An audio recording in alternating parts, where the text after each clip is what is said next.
The geologists are coming, yes, they're trudging down the hill. When they say that mountain's young, they're talking 10 to 20 mil. They're classifying rocks from destruction to rebirth. The geologists are coming, they're converging on the earth. The G is for granite, the E is for eon. O is the outcrop, which they're inclined to be on. L is for the layers showing how things have evolved. The O is for, oh my, another puzzle to be solved. The second G is meant to give a little bit more insight. For 9 times out of 10, a granite rock is granodiorite. The I is for igneous, the S is for sand.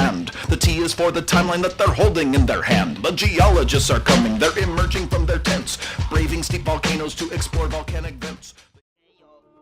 University of Arizona students, along with students from universities throughout the U.S. and other countries, meet in Tucson to begin a 5-week field course focused on the tectonic and geologic history of the western U.S. Cordillera.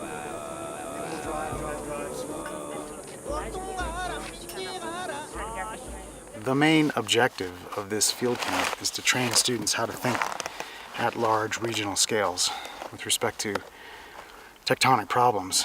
The goal here is to really make them work hard every day for 5 weeks, and it's challenging for everyone, including the professors, but so that they can basically learn and gain experience on doing geology. What we try to do in this course is chiefly to integrate. So we start out to the east of here in the Laramide region, and we work our way west through the Thrust Belt and eventually off into Nevada, into the hinterland of the Thrust Belt. So the students will see Laramide structures out in front, all upper crustal, brittle deformation, transition into the thin-skinned part of the severe Thrust Belt. So we'll be diving off into the hinterland to look at the high-grade, mid-crustal equivalents of the deformation we see here at shallow levels in the Thrust Belt. But before we dive deep into the geology, we need to make sure all students are up to snuff with their general knowledge and skills. As we head north, they learn the basics of their tools like the Brunton compass and Jacob's staff, diving into general sedimentology, structural geology, and begin learning their stratigraphy. And as we go north, what we'll see a lot of tomorrow especially is these units in here. Stratigraphy embodies the foundation of mapping throughout the course, and what better place to begin learning regional stratigraphy than the Grand Canyon? What you will see those rocks, and as you go west, as we were talking about before, you pick up a very thick Ordovician and Silurian section. This field school commando camps across the Rocky Mountains and Great Basin in the footsteps of the Great Western geological surveyors of the late 1800s. With the focus on the tectonics of mountain building, the students map in detail classic examples of the severe Thrust Belt, Laramide Foreland, and Basin and Range. What's it going to look like? It's going to come over here, right? Shear, from superficial to deep crustal expressions. Precipitation. Okay. The teaching staff has decades of research experience in this and other orogenic belts around the Earth. For the serious student of field geology, this field camp provides a unique experience into orogenic geology with broad applications globally. Cross set, and you're getting an oblique view of it. And we keep light and mobile in order to travel to the next geological hotspot. We avoid field stations because field stations are, by nature, they're fixed. And they anchor you and hold you down, keep you from moving where you would like to go, where you'd like the science to be able to take you.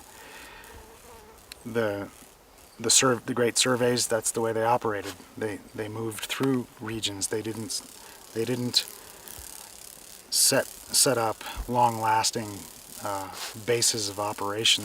They would perhaps set up a base of operation for a given area, but they would move those bases along. And that's kind of the way we operate too. Of course, we don't have the sort of time that they had.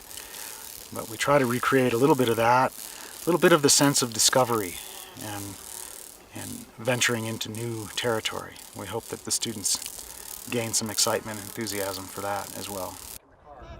With better understanding of the stratigraphy, it's time to do some mapping. So we're off to the swell. Here at the San Rafael Swell in central Utah, we're mapping the east flank of one of the classic Laramide arches of the Colorado Plateau. So at this point we probably want to stay together unless you're feeling really foolish and you want to just break away. This first mapping exercise is simple, and the group sticks together to ensure that everyone gets their footing on basic mapping techniques and strategies. The The first few exercises are designed to really get everyone on the same page. So we're at the Navajo Carmel contact. It's a big transgressive surface. Transition from a long period of non-marine, dominantly aeolian sedimentation to marine sedimentation, and the transgression of the Sundance Seaway into the western interior. So aeolian here, a bunch of shallow marine and marginal marine, and then we go back to fluvial up there. This is early Jurassic down here, middle Jurassic we're standing in. That's late Jurassic, upper Jurassic, up on the ridge crest. After a quick stop to see the spectacular Jurassic fossils in place at Dinosaur National Monument, next stop, Price River Canyon along the eastern flank of the San Rafael Swell. Is a natural laboratory for looking at Cretaceous sedimentary rocks deposited by the Cretaceous Seaway. And we are measuring a few sections within Cretaceous sedimentary rocks that we will be able to correlate and interpret in terms of relative sea level change related to the Cretaceous Seaway, which progressively gets shallower and transition into continental in the upper Cretaceous. In terms of, you remember the cross-section of the marginal marine environment, right? It goes from the offshore distal to basically the beach, right? Proximal. So when you're looking at Matson down there, where are you in that cross-section? Offshore. Offshore. It's time to bump it up a notch with our first large-scale mapping exercise. Here at Sheep Creek, we are mapping a laramide structure associated with uplift and deformation of the Uinta Mountains. Uplift of the Uinta Mountain occurred along two major structures, and the one that we're mapping right now is the north-bounding structure, which is a high-angle reverse fault putting basement on the Mesozoic section. So, structure, kind of a big, simple, northward facing monocline, right? For this, as a group on the first day, we map the southern end. On the second day, we head up north. The key thing is to not have the stump contact on top of the ridge. I've seen some of that. You can see the color change from red to gray quite clearly, and you can see that it's a good 60 or 70 meters below the ridge crest over there. So get it down a couple contours off the ridge. While everybody's crawling all over the rocks trying to figure out what's going on, back at camp, Othello's working on the day's meal. Yeah, I think my walk fries are done. All right. Check them out. So can you share one of your famous sayings? Oh yeah, one of my most famous ones is, hey, eat it now, because you're going to eat it one way or the other in the future. You just don't know when. How do you kind of feel fatherly towards these kids, or how do you feel about? Definitely. I look after them and try to give them what little wisdom I have, and guide them right. Hey, let's do this, let's do that. And I also give out a lot of tips to the kids that come help me here around camp with cooking and everything. And one last famous saying: love your cook. This field school accepts all levels of students physically, from expert rock climbers to those that have never hiked a day in their life. So today is my 6th day in the field camp held by University of Arizona.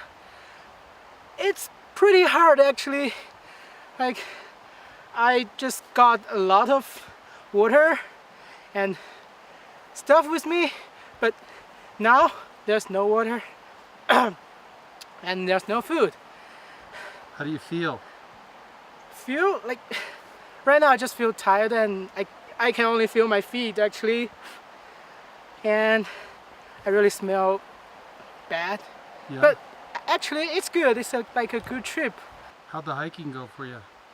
Well, I would say like I have flat feet, so I could barely stand for like 30 minutes, but now I just walk and climbing and falling down for like, let me see, it's like 8 hours. So it's interesting and it's amazing. I like it. So you're even enjoying your first grueling day at field camp. Right, but just next time I should bring more water with me. Yeah. A typical homework assignment for all these exercises is as follows. There are three parts to this project. We have the geologic map, the geologic cross-section, which kind of goes with that, and the geologic history. Moving north into Wyoming, it's time to deal with some serious laramide deformation. It's off to the Wind River Range.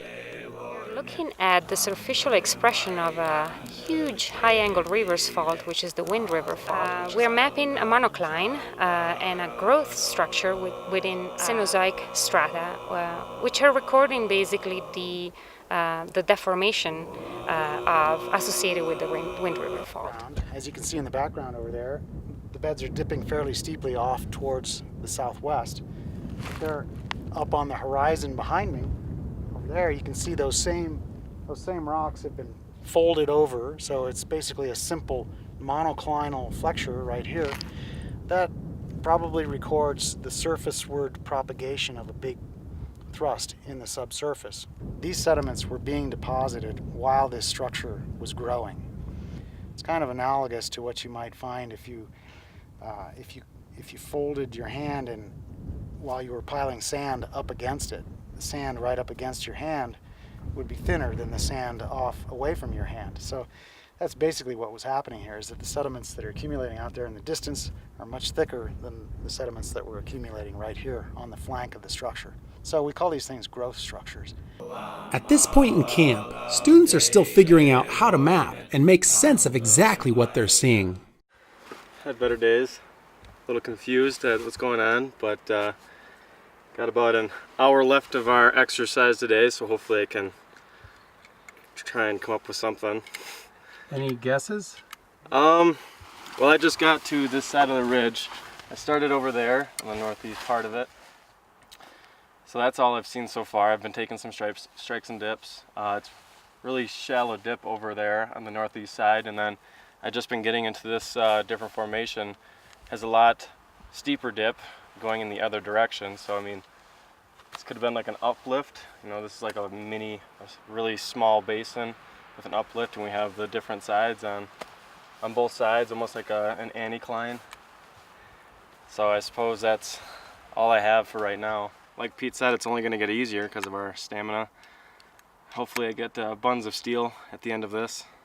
The main sort of metamorphosis actually that I've seen in students over the years is that they come in not even knowing how to use a compass or how to put a contour on a map, to producing a geological map that makes sense, to interpreting a tectonic history of the western US, and to being able to hike pretty steep terrain and being comfortable being on their own and in the wilderness. And that is a pretty amazing change throughout just 5 weeks of field camp. At this point, the level of difficulty begins to climb rapidly as we head into the northern Wind River Range. The students are mapping a much more complex area. The topography is quite challenging with more than a kilometer of relief. The structure, however, that they're mapping is along the same trend as what they just finished at Red's Cabin Monocline. That also provides the timing for slip on this fault, which is called the White Rock Thrust. This will serve as the culmination of laramide tectonics for the students.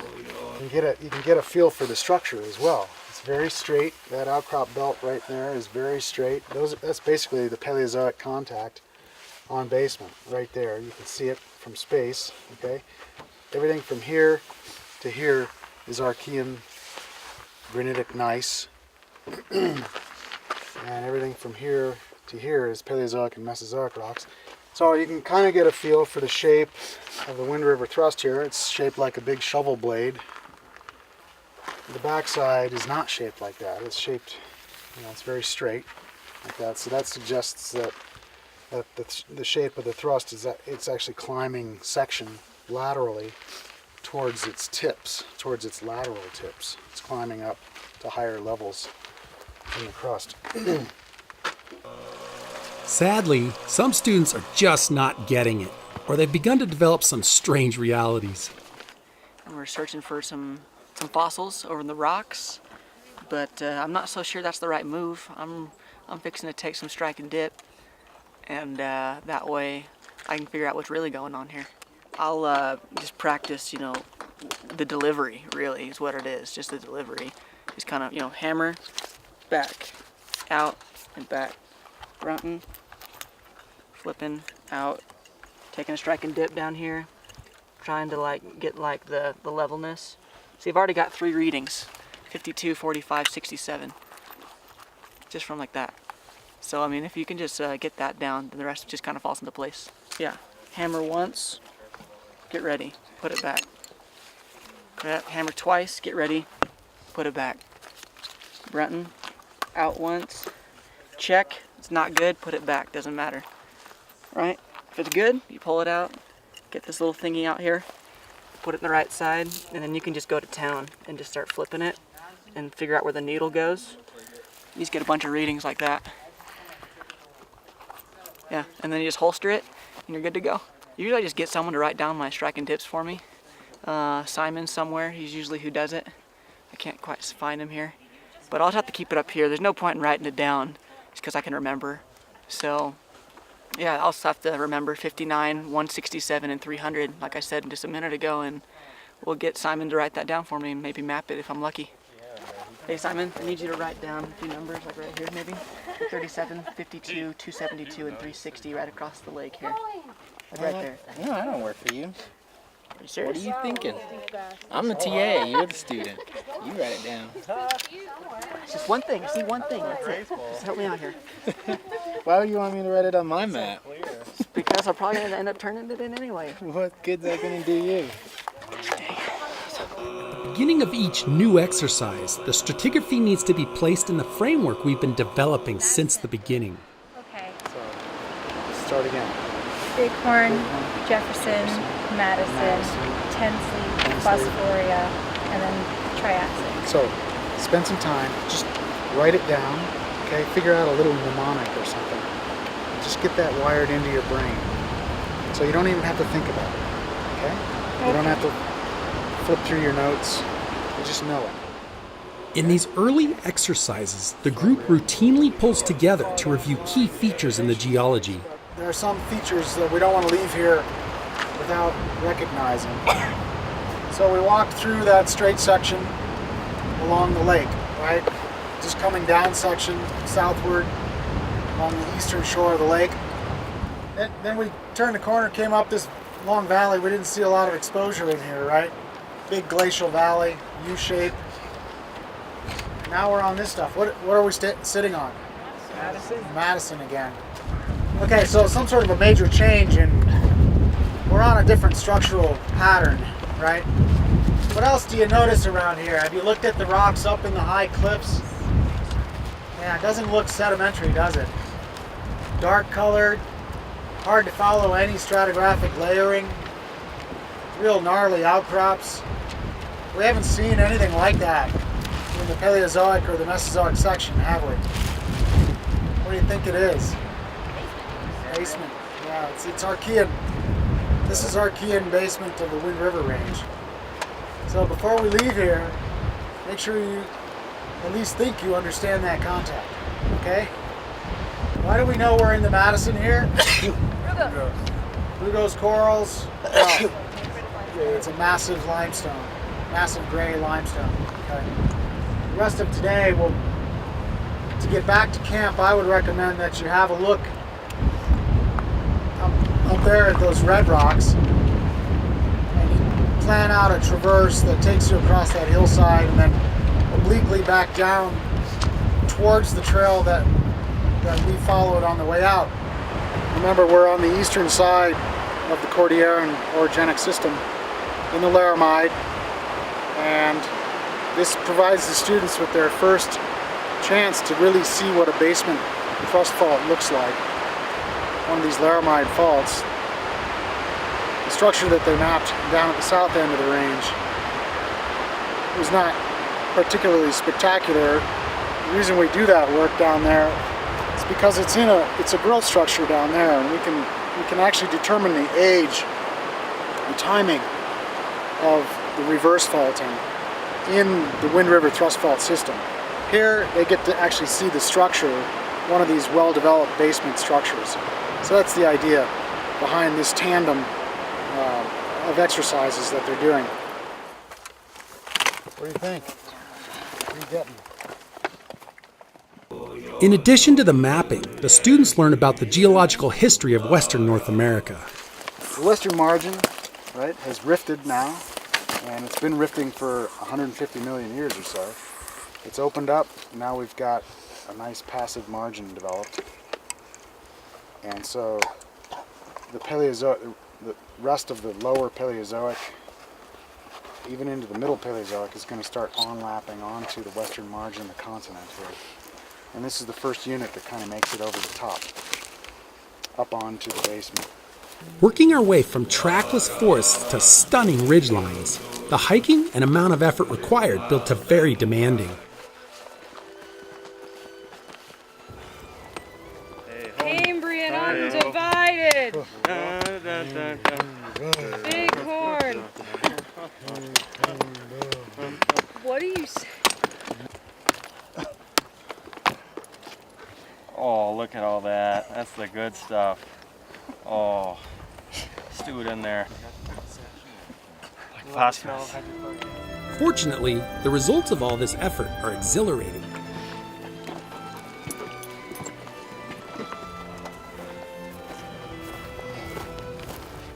How's your experience been in field camp thus far? Tough.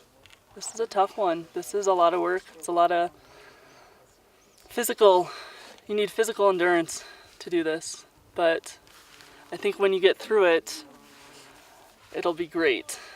And I'll have fantastic legs. So are you glad with your decision to come to this field camp? Yeah, I think it's a lot better than, say, sitting at a computer desk for 4 weeks doing GIS. At this moment, I would like to be airlifted out of here, or it would be fantastic if we could rappel off of this mountain. The idea. Well, you've all made it. Everybody know how to get down? 1,000 meters below. Go down.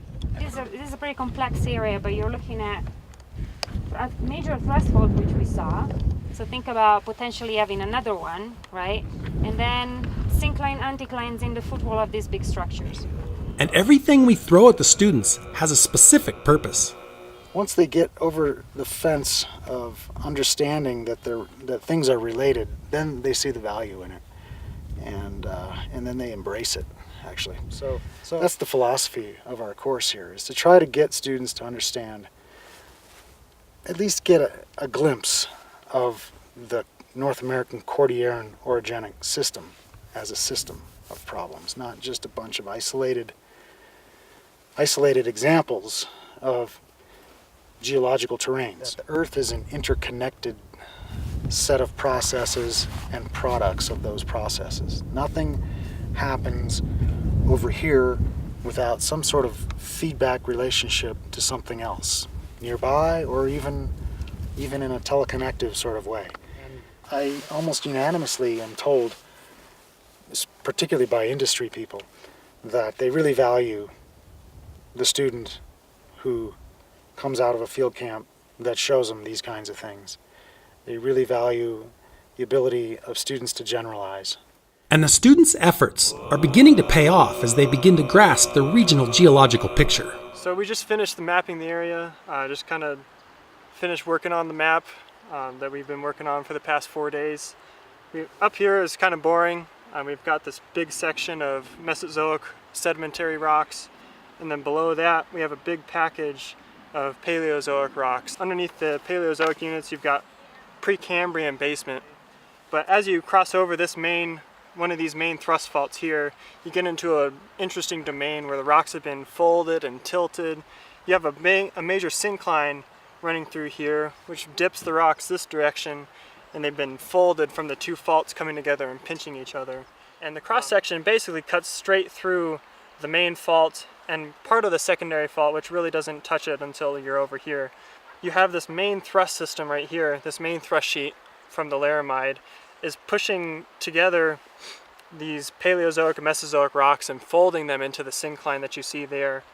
And the second fault is also cutting into that and even more intensely causing the syncline to form and being uplifted the whole way up and then being glaciated here in this valley. This is one of the glacial valleys. This is the main glacial valley in the Green River Lakes area.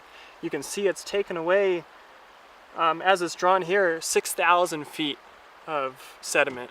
And there's even more section that we didn't get to see above that that's been basically destroyed by the glacier, but allows us to go in there later on and really kind of dig deep, literally, and see what happened in the past to give us these beautiful mountain ranges that we have today. Now it's time to head off into the severe thrust belt. Here at Lander Peak, we're mapping our first large severe thrust belt structure. This is the frontal thrust system of the severe belt. There are a lot of new concepts to deal with here, especially with long-distance horizontal transport.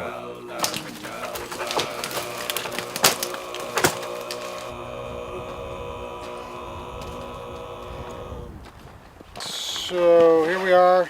What's the unit? Madison Group limestone. And down at the bottom, what do we have at the bottom of the cliff? Blind bowl. Blind bowl formation. So that's footwall blind bowl. We're standing in the hanging wall here. The thrust faults do that, right? Because they climb section in the direction of transport. So they'll take older rocks and they'll bring them up ramps and flats eventually up onto younger rocks. So you think this is a big thrust or a little thrust? Big. Why? The amount of age gap between the two units that are side by side. Yeah, Kaylin said the same thing. So there's a term for that. It's called stratigraphic separation. All right? And in this case, it would be the vertical stratigraphic distance between the Madison and the blind bowl. So we're talking probably several kilometers, right? At least 3 kilometers of stratigraphic separation here. Maybe By now, some of the students are really getting into it, and we can almost turn everyone loose. So Emily, how's field camp going? It's pretty great. We climbed a 10,000 foot peak today. We're camping right below all these geologic hotspots that we're checking out. No field stations, just camping in the woods. I think it's probably changed me as a field geologist a little bit because everything's a little more intense. And yet, still, some students are way off in left field. So we're up at Lander Peak. I'm here with my comrades, and we're collectively disappointed. Pete was talking about how we have such a great view of the mountains and all the layers and the stratigraphy, but I think it couldn't be any worse, really. The view is not good. Sure, you can see some colors, but that's about it. And the geology down in the trees was really working out for us. We could see the dips of the leaves as they were going down. The pine needles were all pointing north, moss only on the north side of the trees. And really just told us everything we needed to know. And I could, kind of put myself in the center of what's going on. So I'm really excited to get back down, and maybe I'll just have to drop Pete a note later and just kind of tell him how I feel about that. But that's what we got going. We got to deal with what we got, so. With a basic understanding of how thrust belts work, the group moves deeper into the heart of the severe belt. Here in the Salt River Range, we're in the core of the severe fallen thrust belt, and students are mapping a set of thrust faults which have huge displacement. If you want to get on this side, the south side of the area, that's perfectly fine. There's great geology to do over there too, but we'll leave that up to you. Just let's all be back here by no later than 3:30, so we can off on their own right now. We can pretty much cut them loose in terrain like this and let them map. They know the stratigraphy, they know how to measure things, they know what to do in terms of constructing and testing hypotheses about what they're going to encounter and what that means with respect to the geologic history of this area. And let's start with the big cliffy unit Yeah, out there you there in go. the distance. What do you think about that? It looks like the Nugget. Yeah. And then on top there's kind of a recessive slope forming unit, right? Over Yeah. there you can see it really well, right above the cliffs that Mhm. kicks back and goes grassy. These pile of sedimentary rocks that we're sitting on at the top of this range is not in stratigraphic sequence with the Triassic below, so they need to put a thrust fault to explain the contact. This one is the Absaroka thrust, which is lower Cretaceous in age, And those are significant structures which were responsible for uplift and deformation of the severe belt and formed basically eventually this high relief that we're sitting on today. As students finish up the last bit of their homework, Othello is finishing tonight's meal and starting on the morrow's.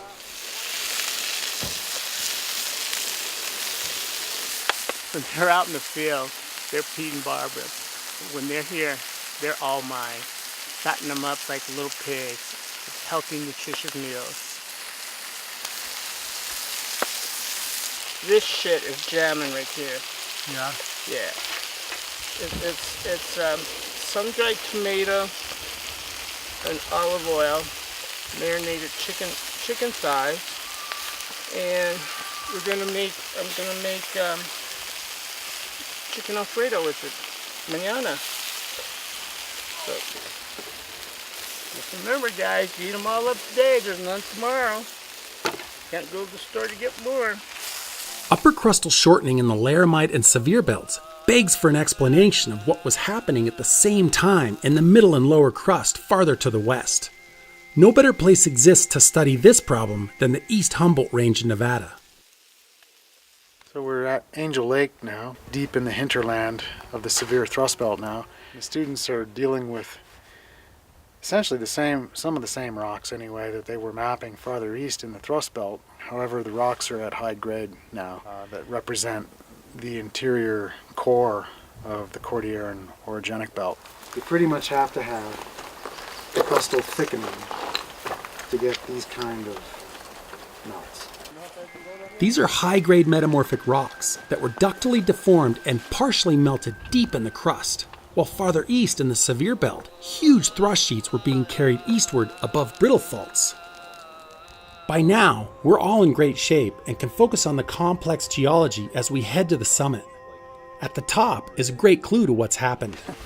To somebody's view of things. With different types of rocks, new methods need to be deployed. And mica fish, very often in sheared rocks, get imbricated. So their dip direction is opposite the sense of shear. More or less at a low angle like that and start rotating it up. And for me, I can start to see the flash right now. The micas will, all of a sudden the micas will light up. So what's going on in this mapping area? This is the valley, this is the cirque that we're in. Smith Lake is right here. It's just over the cliffside over there. As this core complex is what it's called, it's being raised up from the depths probably about 45 million years ago. And since then it's been intruded by large bodies of magma. That's what we've got so far. After several days, today is like day 27 or 28, we still have like 3 more days of mapping and like another 3 days like traveling.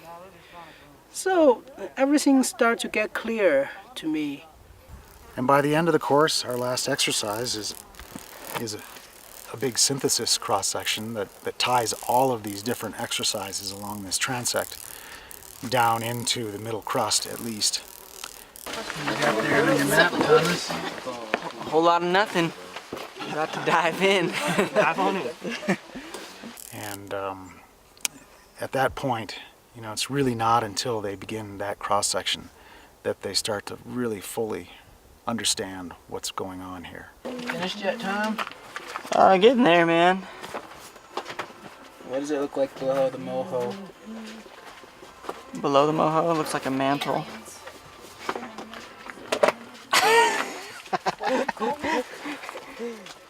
It's a very evolutionary process all the way up to the last minute, practically. Well, I have the Sevier thrust fault right here, I have the Vitoch fault right here, I have the Absirca thrust, the Hogsback thrust, and I'm just trying to figure out how to connect everything together right now towards the basin range. What to do with all this stuff down here. That map says there's a lot of Paleozoic and Mesozoic rock on the surface of the ranges, so that's what I did. How did you determine the depth of the moho? The books. Lots of reading. Lots of page flipping. Hopefully by the end of this class, they will be able to actually do practical things like map, recognize structures, understand the basic tectonic features of the Western U.S., and have an understanding of the tectonic history of the Western U.S., all the way from the Precambrian to the Cenozoic. I just hope that they will one day, maybe not right after field camp when they are exhausted, completely exhausted physically, I just hope they will realize that this is, of the amazing opportunity they had to spend 5 weeks doing nothing but geology. Not many actually students get to do it. And at the end, it is truly a celebration. 3, 2, 1.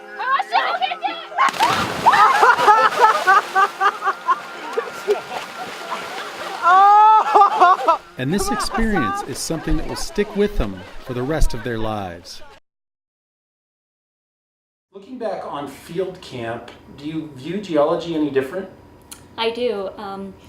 Before it was a bunch of individual classes, structure, stratigraphy, sedimentology, paleontology, and after field camp I was able to kind of group them together so that I feel a lot more confident in being able to tie things together. And what made you decide to come to the U of A field camp? Before joining the geology department, I had never actually been camping. So 30 days in the field, living out of a tent, gave me the experience necessary to actually go to grad school and function in the field. The other thing is that Othello, who is our camp cook, is amazing, and I'm really allergic to wheat, so he would make me my own individual meals, and it was pretty fantastic. I survived, and I'm not exactly an outdoorsy type person, but it was a lot of fun. Every year, the University of Arizona Field School visits different parts of the Cordilleran Orogenic Belt, always with a focus on the regional scale processes that build great mountain ranges. Each new year brings new discoveries for students and professors alike. Who knows where we'll go next time?